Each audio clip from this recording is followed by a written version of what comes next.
Happy New Year and welcome to Space to Ground. I'm Chelsea Bayarte.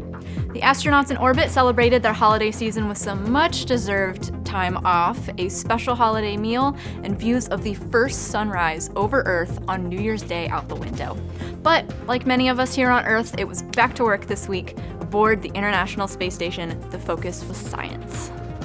So we know that space food isn't the most fresh, and we also know that prepackaged food has a tendency to lose vitamins and nutrients over time.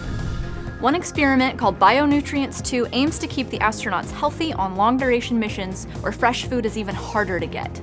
This is an experiment NASA astronauts are working on all this week with the goal of producing nutrients using a process similar to fermenting food. To run this experiment, they're using 3 things: yogurt, kefir, and a yeast-based beverage, and no, it's not beer. In addition to getting their nutrients through packaged food, astronauts sometimes get to play farmer and grow nutrient-rich crops to eat. Dwarf tomatoes are growing aboard the International Space Station's vegetable production system. They're being grown under 2 different light sources to study the difference in fruit yield, nutritional composition, and microbial levels. Of course, astronauts get to eat their crops when their experiment is done, and they'll be asked to rate their flavor, texture, and juiciness. However, harvest time is not here yet, and the astronauts will spend this week checking on the plants and watering if necessary. Speaking of crops, how does microgravity affect the germination of carrot seeds, quinoa, or basil? The researchers hoping to learn more are actually students, and they don't all revolve around food either. There are 26 experiments in all, and the students are as young as 5th graders all the way up through the college level.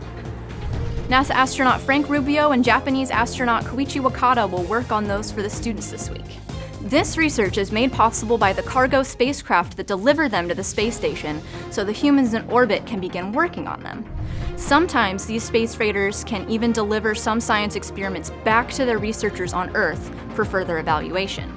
Early next week, SpaceX's 26 cargo resupply mission will depart the space station, bringing home its onboard science 2 days later.